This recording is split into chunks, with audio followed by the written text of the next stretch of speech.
खेलने वाले YouTube YouTube खेलने नहीं वाले मतलब देखने वाले हैं। और ये है मेरा फ़ोन, ये मैं ऐसा दिखता हूँ। तो जल्दी से यूट्यूब खोलते हैं, मतलब यूट्यूब देखने वाले, यूट्यूब शॉर्ट्स देखने वाले हैं। तो हम कौन सा देखें? थॉमस का देखते हैं। नहीं यार, हम देख के क्या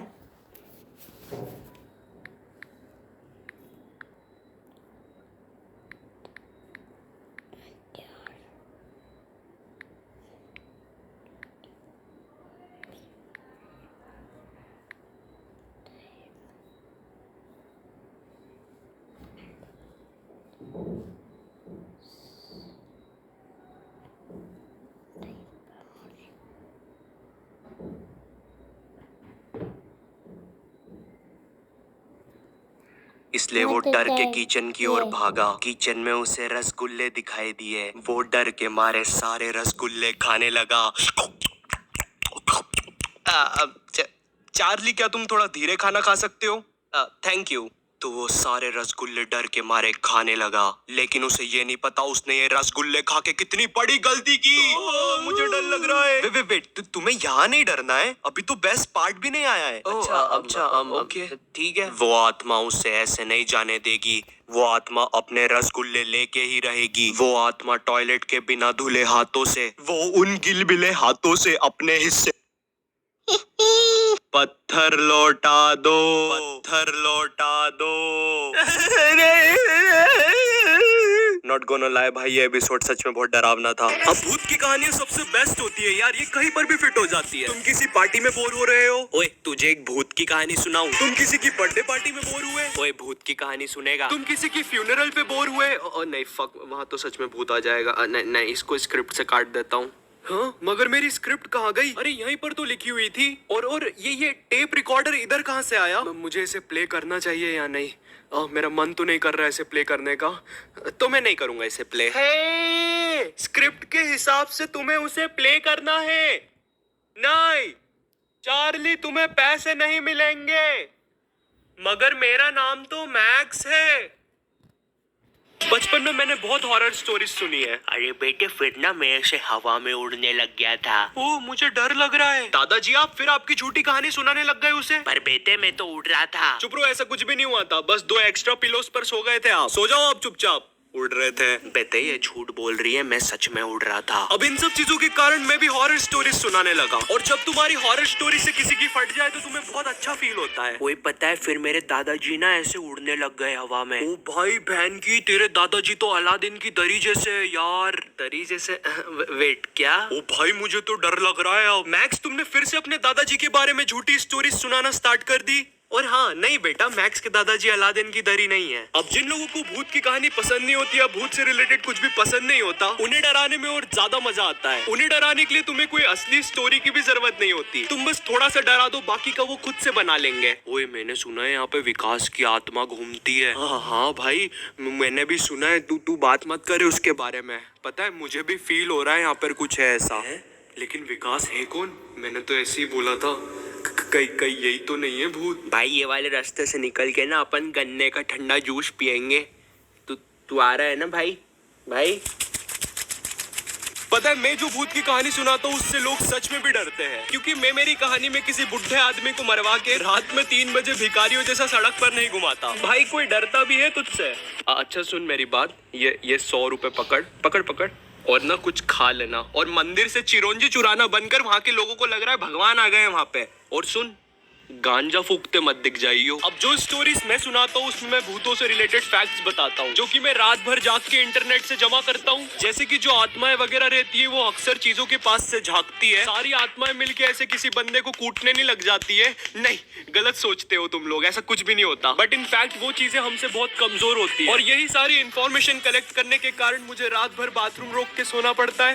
क्योंकि मैं नहीं चाहता यार कोई भूत मेरे बाथरूम करते टाइम जाके शू शू। और ये सारी इंफॉर्मेशन जमा करना भी जरूरी होता है ना, दोस्तों के सामने कूल कैसे बनूंगा नहीं तो। ओए भाई, इसको ना भूतों के बारे में सारा नॉलेज है, इससे ज्यादा ज्ञानी कोई नहीं।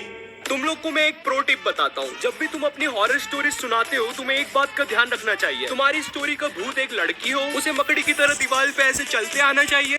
कैसे नहीं डरेगा, है ना?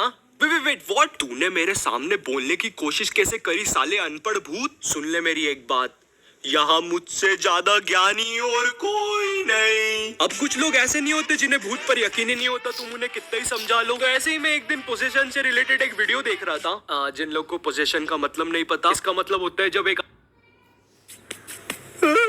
गोश्त। वैसे तुम लोग को क्या लगा मेरे पास एक ही हुडी है? ये देखो। ओ तुम यहाँ हो गोश्त? ऐसा कुछ नहीं होता है।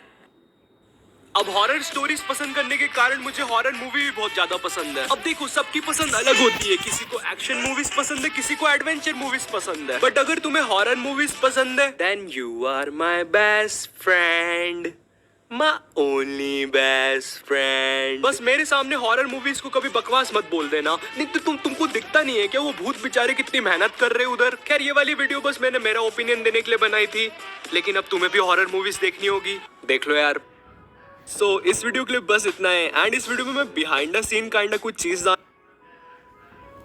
आपको आपके बच्चे पर ध्यान देना होगा। आप इसके पापा है ना? वेट, आप यहाँ पर फोन किससे पूछ के चला रहे हैं? केविन, तुम यहाँ पर फोन चलाने आए हो? ओह नहीं स्वीट हार्ट, मैं तो बस इंस्टाग्राम पर प्रोफाइल चेंज कर रहा था। ओह मतलब तुम हमारी इंस्टाग्राम पर मैचिंग प्रोफाइल पिक्चर्स हटा रहे हो? वो नहीं स्वीट हार्ट, एक्चुअली वो ऑफिस में मेरी एक दोस्त है सितारा, तो उसके साथ थोड़ा मैचिंग। ये सितारा कौन है केविन? हेलो, आप लोग को समझ नहीं आ रहा क्या इधर? आपका बच्चा प्यून के बच्चे से भी कम नंबर लाया है, और प्यून का बच्चा तो हमारी क्लास में भी नहीं पढ़ता।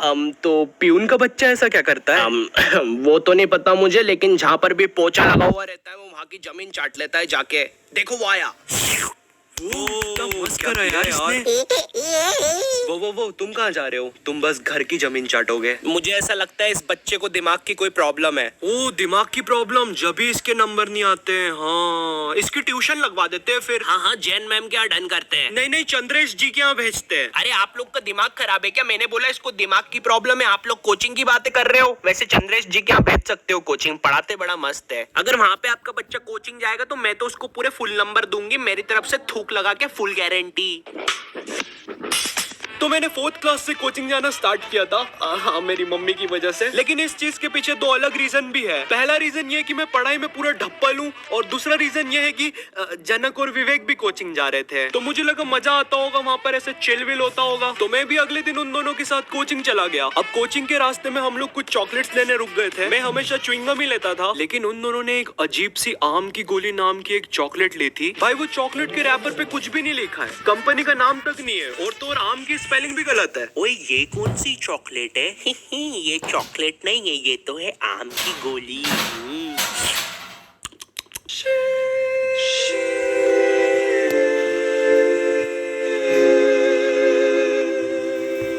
मुझे नहीं पता था यार, कोकेन आम की गोली के नाम से भी बिकती है। तू इस नशे के बारे में जानता है क्या? तो मैं कहाँ पे था? कोचिंग। हाँ, तो जैसे ही मैं पहले दिन कोचिंग पहुंचा यार, वहाँ जाते से मेरी फट गई, क्योंकि वो कोचिंग एक तो इतनी छोटी सी थी और उसमें इतने सारे बच्चे बैठे हुए थे। 2 बच्चे तो बाहर रोड पे बैठ के चिल कर रहे थे। हाँ नहीं, मैं मजाक कर रहा हूँ, हमारी कोचिंग के नहीं थे। इनफैक्ट वो तो कोचिंग ही नहीं जाते थे। हे साले अनपढ़, इसको अपना क्रिकेट नहीं खिलाएंगे अपन साथ में? हाँ भाई।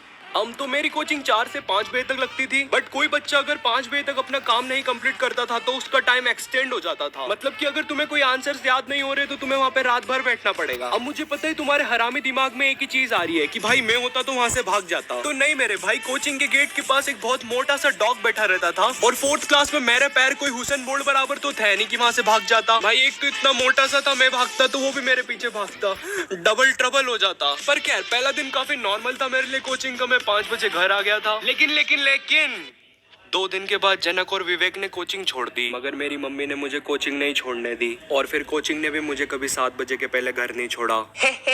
ये तो बिल्कुल सही बात बोली आपने। हेलो जी, वो बच्चा अभी तक घर नहीं आया है, 8 बज गए, अभी भी पढ़ रहा है क्या वो? हाँ वो अभी भी पढ़ रहा है। अच्छा ठीक है, फिर मैं उसका टिफिन भिजवा देती हूँ।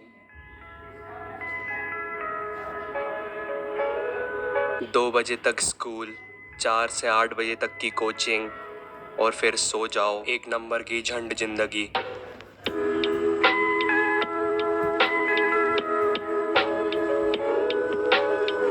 मैं तो फिर भी वहां से 8 बजे अपने घर आ जाता था, लेकिन एक दिन जब मैं सुबह स्कूल जा रहा था, वहां से एक बच्चा सुबह के 6 बजे अपने घर जा रहा था।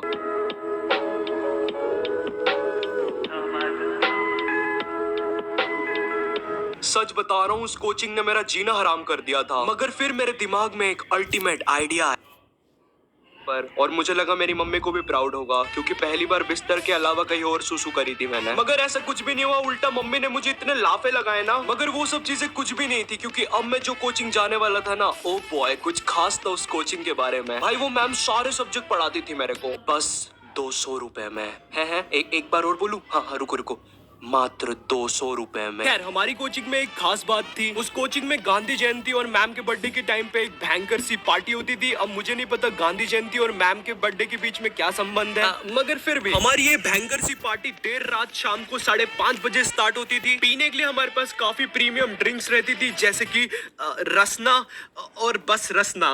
गॉड था यार रसना उस टाइम। हंस क्या रहे हो? वो कोचिंग का काफी बेस्ट होने का रीजन था उसका टाइम। मेरी कोचिंग 3 से 4 बजे तक लगती थी दोपहर में, जो कि मेरी मैम का सोने का टाइम रहता था। तो मैं 3 बजे कोचिंग जाता था और मैम मुझे क्वेश्चन देकर सो जाती थी, टीवी खुला करके। सुनो, मेरी बात सुनो, मैं 4th क्लास का बच्चा हूँ, मेरे सामने टीवी खुला करके मुझे बोलोगे कि पढ़ाई कर? पागल हो क्या? नहीं, पागल हो क्या? और तो और भाई, मैम की टीवी में इतने मजेदार चैनल आते थे ना भाई, मैंने घर पे आज तक वो चैनल्स कभी देखे तक नहीं थे। ओह वाओ, ये कौन सा चैनल है? ले जाइए फुल रूपा की मजेदार चड्डी, फुल इलास्टिक मजेदार चड्डी पहन के एकदम मजा आ जाएगा। बहन की है, बच्चे देख क्या रहा है? डायल कर 00100। नहीं डायल किया तो तेरी भी बहन की। नहीं, इसको बदलो, गलत चैनल। तो मैं कोई सा भी चैनल लगा के रैंडमली देखने लग जाता था, क्योंकि टीवी तो म्यूट रहती थी। अपने इस आनंद को एक लेवल और बढ़ाने के लिए मैं मैम के बच्चे कुछ स्नैक्स भी ले लेता था, जो मैम दोपहर में खाते खाते सो गई थी। तुम्हारा नहीं पता, मगर मेरी तो फुल दोपहर बन जाती थी। फिर 4 बजे समथिंग मैम के उठने का टाइम होता था। अब उस टाइम जो क्वेश्चंस मुझे मैम ने नींद में दिए थे, वो 10 मिनट में करने की तो मेरी औकात थी नहीं, इसलिए मैं बुक खोल के रैंडमली कोई भी 3 क्वेश्चंस उठा के सॉल्व करके मैम को दिखा देता था। Easy shit. और वो मैम मान भी जाती थी। भाई इनको ये भी नहीं मालूम ये फीस किसकी ले रही है। कोचिंग के टाइम अगर मैं इनके साथ 3 से 4 सो भी जाऊं ना, भाई इनको नहीं फर्क पड़ रहा, 4 बजे मुझे चाय और पार्ले जी बिस्किट खिला के घर भी भेज देगी। पर खैर, वो चीजें मेरी एग्जाम्स में दिखती थी, फिर ये सब होता था और फिर से मुझे कोचिंग जाना पड़ता था। मतलब मैं एग्जाम्स में फेल होता हूँ, फिर कोचिंग जाता हूँ, फिर एग्जाम्स में फेल होता हूँ। ओ फक, मतलब मैं एक इन्फिनाइट टाइम लूप में फंसा हुआ हूँ, और इसलिए शायद मैं आज तक 4th क्लास में ही हूँ।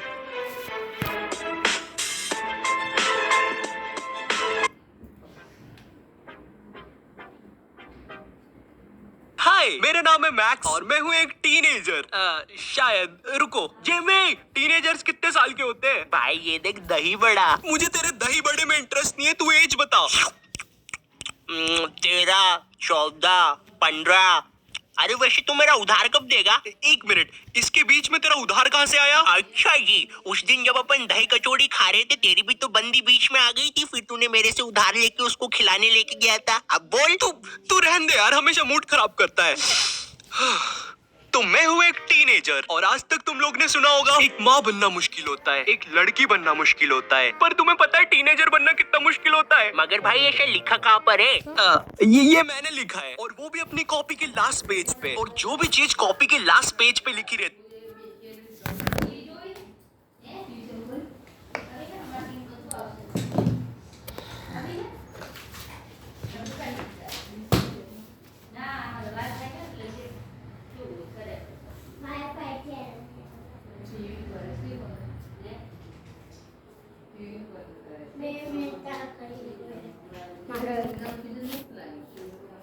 हाँ तो हो गया अभी रिकॉर्डिंग।